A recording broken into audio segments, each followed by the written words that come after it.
semuanya, teman-teman apa kabar? Senang sekali bersua di saat ini hadir dalam acara Mesin Waktu. Amina selalu berharap teman-teman dari waktu ke waktu bahagia selalu. Semoga saja demikian. Acara Mesin Waktu di hari ini Amina akan berbagi informasi-informasi yang menarik. Semoga saja juga bisa menghibur teman-teman. Nah, kali ini topik yang akan Amina angkat berkaitan dengan busana. Busana sangat penting dan di era perkembangan zaman dari waktu ke waktu busana yang selalu berbeda-beda. Bahkan di angkatan kita saja pada saat kita remaja kita juga bisa melalui beberapa fashion atau tren di busana apa, dan mungkin bagi wanita khususnya. Dan kali ini tidak hanya wanita ya, tetapi untuk pria saja, mereka yang juga mengikuti fashion dan tampil semakin keren. Memang bergaya atau kita yang hendak mengikuti trendy juga butuh modal, dan tidak salahnya jika kita kilas balik melihat bagaimana perkembangan budaya-budaya yang ada dari tahun ke tahun hingga masa silam. Dan setiap orang yang ingin tampil cantik, tetapi untuk konotasi cantik ini dari era ke era, dari zaman ke zaman, atau setiap suku atau juga setiap ras tertentu punya pandangan yang berbeda-beda. Nah, Amina masih ingat ya pada saat Amina masuk ke Museum National Palace, di mana kita melihat seorang patung wanita memang cantik, tetapi bodinya yang cukup berisi. Menurut Amina, ya cantik sih cantik karena mungkin dia elegan dan juga hidup di dalam keluarga atau juga kekaisaran sehingga lebih terawat, sehingga dari kesehatannya atau dari gizi yang dia asup itu cukup baik sehingga dapat dikatakan sangat sehat ya. Tetapi masa lalu orang yang menunjukkan kata sehat atau cantik adalah orang yang berisi, wanita yang gemoy atau yang pipinya tembem dan kemudian berisi. Sementara untuk yang jelek, mereka yang kurus, ramping dan tidak berisi.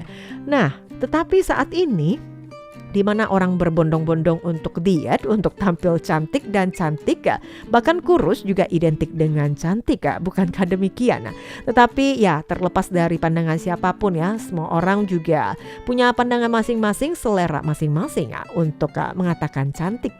Dan bagaimana dengan tren-tren yang ada? Bagaimana dengan pendapat teman-teman? Apakah kita harus mengikuti setiap tren yang ada? Misalkan saat ini orang-orang yang berbondong-bondong untuk mencat rambut dengan warna-warna yang cukup ngejreng, cukup coraknya itu cukup bertolak belakang atau kontras.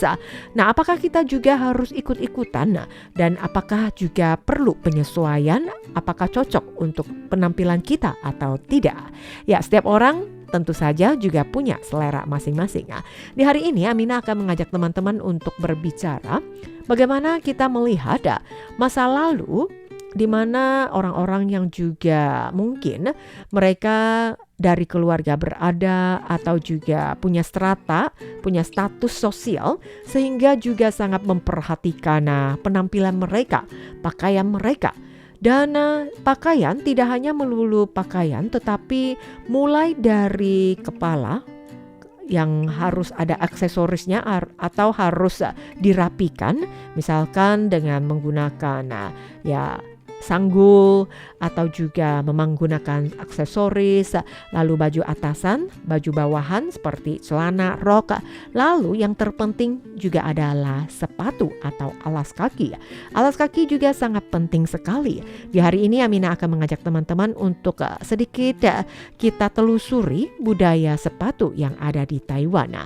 Nah, setelah Taiwan dikuasai Jepang pada tahun 1895 yang disebut dengan Kung Fu, dan didasarkan dari beberapa gaya penampilan masyarakat Taiwan, memang dari era ke era juga berbeda ya, tetapi ada pengaruh unsur pakaian ala Jepang dan juga Barat yang membudaya di masyarakat menjadi pilihan dalam berbudaya pakaian oleh masyarakat Taiwan.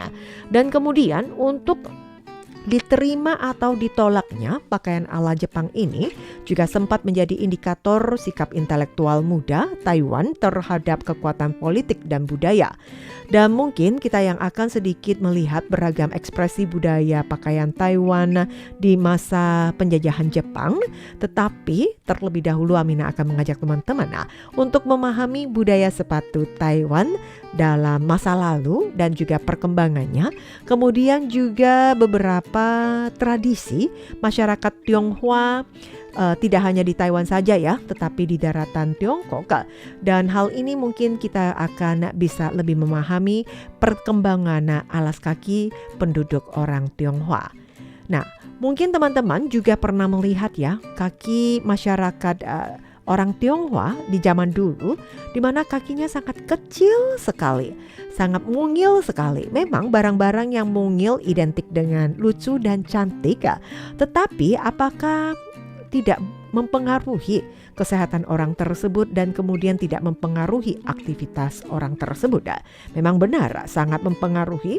Kemudian dari beberapa era, dari kaisar pemerintahan mereka juga sempat melarang karena mungkin sudah mengetahui bahwa tindakan atau tradisi seperti itu bisa merusak kesehatan warganya.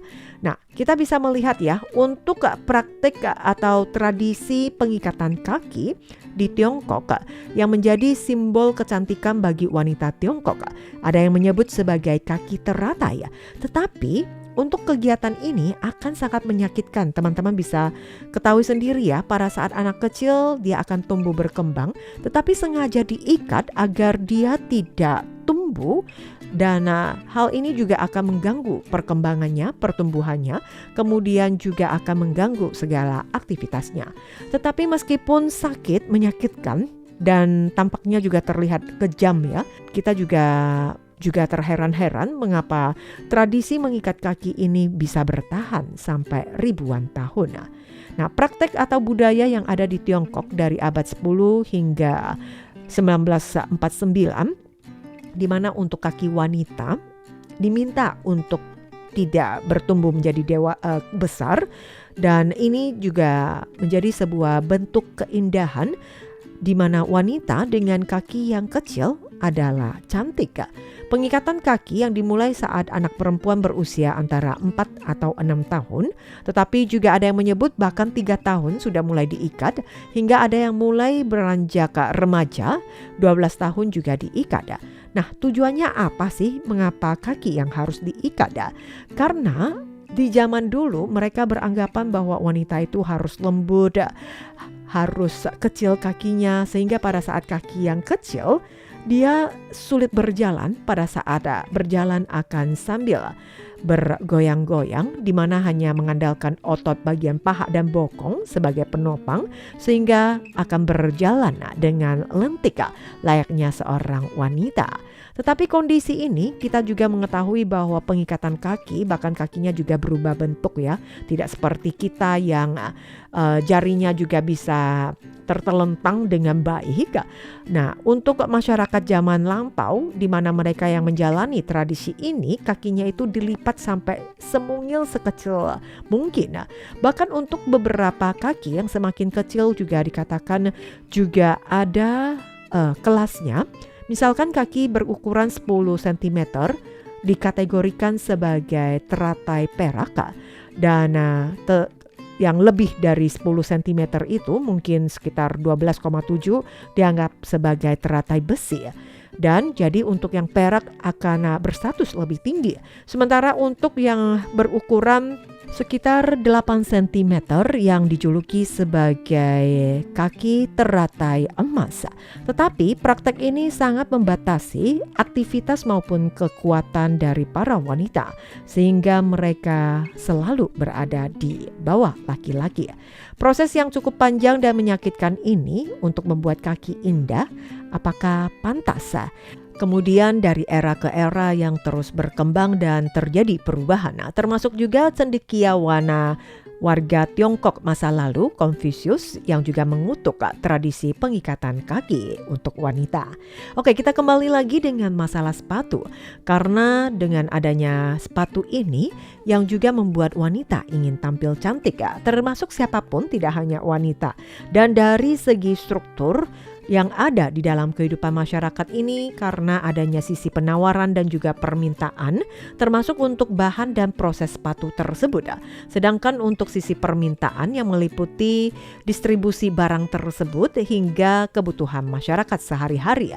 Proses produksi dan penjualan dari bahan hingga barang yang mungkin secara berurutan, kita juga bisa melihat peran dan fungsi sepatu dalam kehidupan masyarakat. Dan saat bersamaan kita juga bisa memperhatikan kebiasaan atau tren pemakaian sepatu dari era ke era selalu berbeda. Nah, kita juga bisa melihat bahwa di kelas yang berbeda di masa lalu, kelas yang berbeda dari keluarga yang kaya, menengah ke atas, atau juga sebaliknya menengah ke bawah hingga keluarga yang lemah, untuk cara penggunaan sepatu yang juga berbeda. Dan kita juga bisa melihat ya dari aksesoris sepatu yang juga semakin melekat. Tetapi dengan perkembangan zaman, sepertinya sepatu-sepatu juga terbuat untuk berbagai kalangan. Meskipun memang ada yang harganya selangit, tetapi juga sepatu sangat mudah dijangkau oleh masyarakat saat ini ya.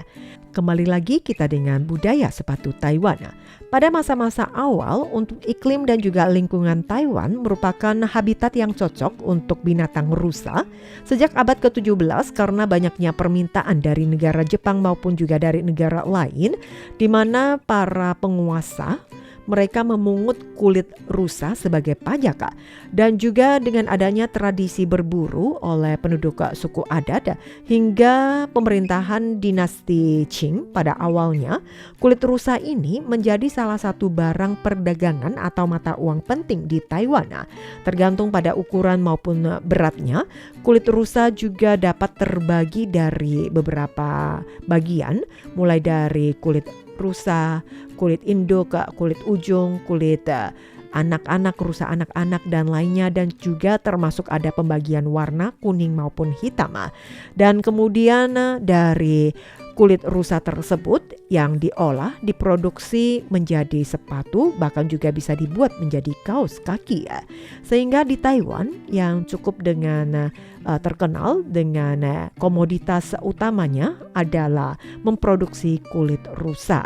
Dan meskipun sebagian kulit rusa digunakan oleh penduduk suku asli sebagai busana pakaian ataupun produk lainnya, tetapi juga dijual karena dari zaman dulu warga Jepang merasa bahwa produk kulit rusa ini yang sangat berharga.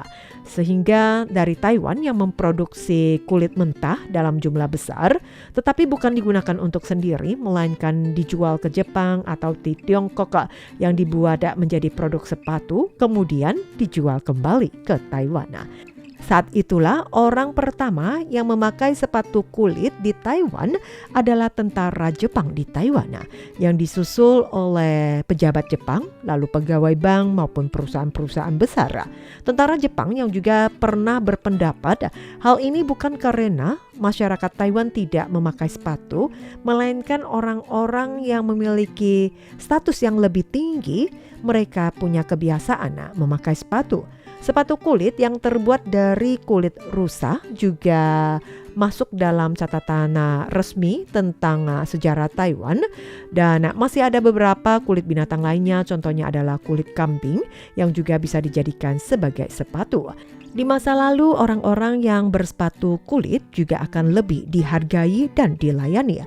Mereka tidak boleh menginjak lumpur, tanah berlumpur atau tanah kotor, maka dari warga setempat atau orang-orang bawahannya yang juga akan menata jalan tersebut agar jalan tersebut bisa ditutupi dengan batu-batu yang halus agar tidak mengotori sepatu mereka. Masih ada sepatu-sepatu lainnya, sepatu yang terbuat dari tumbuh-tumbuhan yang dibuat dari tanaman-tanaman rumput liar maupun juga alang-alang yang diproduksi menjadi sepatu atau juga sepatu jerami atau juga menjadi produk olahan lain seperti topi, tikar, jerami dan lain-lain. di mana juga beberapa wanita-wanita di beberapa kawasan di Taiwan, mereka juga adalah wanita pekerja keras yang juga terampil dalam menenun. Demikian teman pendengar informasi dalam acara Mesin Waktu, semoga bermanfaat. Aminah pamit dulu, sampai jumpa.